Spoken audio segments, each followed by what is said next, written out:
चैनलों पे लाइव चल रहा है तो लोगों तक आवाज भी जा रही होगी। मुझे हैरत है कि यहाँ के भाजपा के लोग अभी भी झंडा लेके घूम पा रहे हैं, उनमें इतना लिहाज बचा है, उनको शर्म नहीं आ रही है कि यहाँ तक जीतने का कोई मतलब नहीं है तो घूमने की जरूरत क्या है। मुकाबला एक तरफा है लेकिन लोकतंत्र है, सारे मिला करके जितना पाएंगे उससे 3 गुना से तो मामन जीतने जा रहा है। जा रहा है कि नहीं जा रहा है? जा रहा है कि नहीं जा रहा है? ये जो आपका जोश है, मुझे पता है वो लोग रैली में तो नहीं आए होंगे लेकिन लाइव देख जरूर रहे होंगे। आज नींद तो नहीं आनी है तुम्हें, क्योंकि इस तपती दोपहरी में जो हुजूम उमड़ के आया है, एक बहुत थोड़ा सा साया है, लगातार इतनी गर्मी है, पसीना है, नया पाने की चाहत में पुराना छूट जाता है, तुझे अपनाऊं तो मुझसे जमाना रूठ जाता है, मोहब्बत पढ़ने लिखने में बहुत आसान है लेकिन मोहब्बत को निभाने में पसीना छूट जाता है। मेरे भाई, मुझे पता है आप कांग्रेस पार्टी से, मामन से, इमरान प्रतापगढ़ी से, मरहूम अहमद पटेल साहब से बहुत मोहब्बत करते हैं। ये इलाका, इस इलाके को खास तौर पे डेवलपमेंट की और बहुत खास तौर पे पैकेज की जरूरत है। मैं भी बैठ के मामन साहब से यही कह रहा था कि जब सरकार बन रही हो तो अभी से प्लान बनाइए कि कौन कौन से मुद्दे हैं जिसपे सरकार से लड़के अपना हक लेना है, अपनी सरकार से लड़के अपना हक लेना है। इस इलाके को तालीमी इदारों की जरूरत है। ये इलाके वो इलाके हैं जहां के नौजवानों में बहुत ताकत है, बहुत ऊर्जा है, बहुत एनर्जी है, बहुत सलाहियत है। अगर इनको तालीम के रास्ते पे लाया जाएगा और अगर तालीमी इदारे यहाँ पर बनाए जाएंगे तो इंशाअल्लाह आने वाले दिनों में इसी भीड़ में से बैठा हुआ कोई लड़का आईएएस बनेगा, कोई आईपीएस बनेगा, कोई जज बनेगा, कोई पुलिस में जाएगा, कोई इस इलाके का नाम रोशन करेगा। मेवात को जिस तरह से पूरी दुनिया में बदनाम करने की साजिश की जाती है, आज का ये जो इलेक्शन है और आज की जो रैली है, हमें यहाँ अहद करके उठना है कि आने वाले दिनों में जब सरकार बन जाएगी तो हम अपनी सरकार से, और मामन भाई मैं आपसे वादा करता हूँ, आप यहाँ पर, आपको नेता प्रतिपक्ष भूपेंद्र हुड्डा साहब भी बहुत पसंद करते हैं, पूरी पार्टी पसंद करती है। आप यहाँ की एक लिस्टिंग करिए, एक प्रोग्राम बनाइए कि कौन कौन से जरूरी काम है जिनके लिए सरकार से लड़के अपना हक लेना है। मैं आपसे वादा करता हूँ कि मैं दिल्ली में बैठा हूँ आपका वकील बनके, और आपकी दुआओं ने वो ताकत दी है कि जरूरत पड़ेगी तो अपनी पार्टी से जा करके पार्टी के लीडरशिप का दामन पकड़ के कहूंगा कि मेवात वो इलाका है जो आंख मूंद के कांग्रेस पार्टी को सपोर्ट करता है। जरूरत है डेवलपमेंट की। न हम सफर न किसी हम नशी से निकलेगा, हमारे पांव का कांटा हम ही से निकलेगा। न हम सफर न किसी हम नशी से निकलेगा, हमारे पांव का कांटा हम ही से निकलेगा।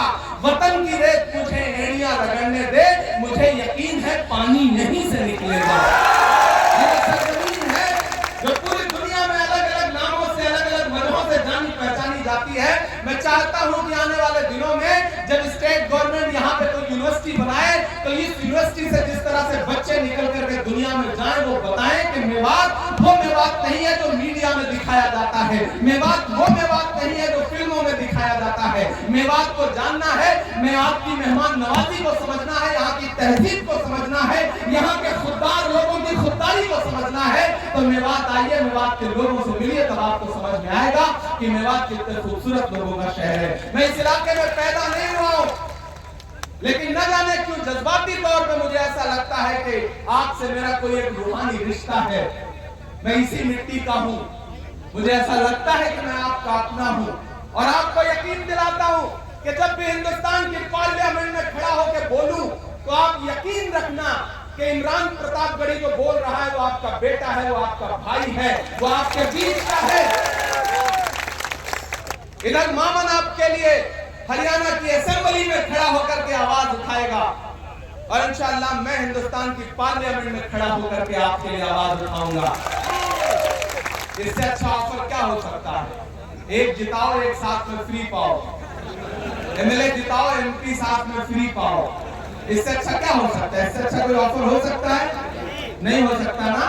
तो तैयार रहिए 5 तारीख को, और फिरोजपुर झिरका वालों मेरी एक बात को जहन नशीन कर लेना मैं जब आ रहा था तो मुझे बहुत सारे लोगों के फोन मैसेजेस आए कि इमरान साहब आप जा रहे हैं, क्या कहेंगे वहां। मैंने कहा ये स्टेट का इलेक्शन अपनी जगह है, स्टेट के मुद्दे अपनी जगह हैं, लेकिन जो एक बात मैं यहां पे कहने आया हूं उस बात को बहुत संजीदगी से लेना। मेरे भाई, सियासत में जिसका हरियाणा होता है उसी की दिल्ली होती है। तो अगर चाहते हो कि आने वाले दिनों में दिल्ली की गद्दी पर राहुल गांधी प्रधानमंत्री बन के बैठे तो उसकी शुरुआत हरियाणा से करो, यहां से कांग्रेस की सरकार बनाओ। जम्मू कश्मीर में इलेक्शन हो रहा है, वहां भी कांग्रेस पार्टी गठबंधन की सरकार बनने जा रही है, हरियाणा में भी कांग्रेस की सरकार बनने जा रही है। आने वाले कुछ महीने में महाराष्ट्र और झारखंड का भी रिजल्ट आ जाएगा तो आप देखिएगा कि भाजपा की सरकार दो बैसाखियों पे टिकी है। एक बैसाखी का नाम है नीतीश बाबू, दूसरे का नाम है चंद्र बाबू। कब कौन सी बैसाखी सरकेगी और कुर्सी ऐसे नीचे आ जाएगी, कोई भरोसा नहीं है। आजकल प्रधानमंत्री जी के चेहरे पे जो तनाव है वो यूं ही थोड़ी, रौनक गायब है, सारा मेकअप गायब है। आपने देखा कि डिजाइनर कपड़े पहनने के बाद भी चेहरे पे नूर नहीं आ पा रहा है। क्यों? क्योंकि जो 400 पार का नारा था उसे हिंदुस्तान की आवाम ने ला करके 240 से सिमटा दिया। कहने के लिए नरेंद्र मोदी जी प्रधानमंत्री हैं, लेकिन पार्लियामेंट में सिक्का राहुल गांधी का चलता है। हमारा लीडर ऑफ अपोजिशन जो चाहता है सरकार को वो करना पड़ता है। ये ताकत हिंदुस्तान की आवाम ने दी है। इसलिए फिरोजपुर झिरका वालों, एक बात जहन में रखना, याद करो आज से 2 साल पहले का मंजर, जब हिंदुस्तान में नफरतें सर चढ़ के बोल रही थी, कोई आपके मुद्दे पर आवाज उठाने के लिए तैयार नहीं था, कोई बोलने को तैयार नहीं था। ऐसे में एक शख्स उठा दिल्ली में और उसने कहा कि मैं कन्याकुमारी से कश्मीर तक जाऊंगा, पैदल चलूंगा, एक नारा लगाऊंगा, नफरत छोड़ो भारत जोड़ो। एक नारा लगाऊंगा कि मुझे नफरत के बाजार में मोहब्बत की दुकान खोलनी है। वो शख्स चला 4000 किलोमीटर, कन्याकुमारी से चलता रहा अपने पैर के छालों की परवाह किए बगैर। जिस शख्स का नाम राहुल गांधी है, मैं चला हूं उस इंसान के साथ। जब मैं चल रहा था तो मुझसे मीडिया के साथी कहते थे कि इमरान साहब आप राहुल गांधी के साथ चल रहे हैं, आप शायर पहले हैं, सियासतदान बाद में हैं, आप क्या कहेंगे? तब मैं शेर सुना देता था कि जो हर जालिम से टकराएगी वो आंधी बनाऊंगा, जो हर जालिम से टकराएगी वो आंधी बनाऊंगा, नए अंग्रेज आए हैं नया गांधी बनाऊंगा। चला उस इंसान के साथ 4000 किलोमीटर। तो आप तो इस बात पर ईमान रखते हो ना कि मजदूर का पसीना सूखने से पहले उसकी मजदूरी उसे दे देनी चाहिए। रखते हो ना इस बात पर ईमान? ये हमारे बुजुर्गों का कौल है, मैं रखता हूं इस बात पर ईमान। और मुझे यकीन है यहां से वहां तक मौजूद एक एक आदमी इस बात पर ईमान रखता है कि मजदूर का पसीना सूखने से पहले उसकी मजदूरी उसे दे देनी चाहिए। तो फिरोजपुर झिरका वालों, यहां से महज 15 किलोमीटर दूर ये रास्ते गवाह हैं इस बात के कि राहुल गांधी चले थे इन रास्तों पे, कश्मीर जा रहे थे, मैं साथ था। मैं आपसे ये कहना चाहता हूं कि मैंने देखे हैं राहुल गांधी के पांव के छाले, मैंने देखा है राहुल गांधी के माथे का बहता हुआ पसीना। मैं आज अपने घर से 1000 किलोमीटर दूर चल के आपसे राहुल गांधी की मजदूरी मांगने आया हूं। और वो मजदूरी है, राहुल गांधी ने मामन खान को अपना नुमाइंदा बना करके फिरोजपुर झिरका में भेजा है। तो एक एक शख्स 5 तारीख को अपने घरों से बाहर निकलेगा, हाथ के पंजे के सामने वाला बटन दबाएगा और राहुल गांधी की असली मजदूरी ये है कि मामन खान को कम से कम 1 लाख वोटों से जिता करके हरियाणा की असेंबली में पहुंचाएगा।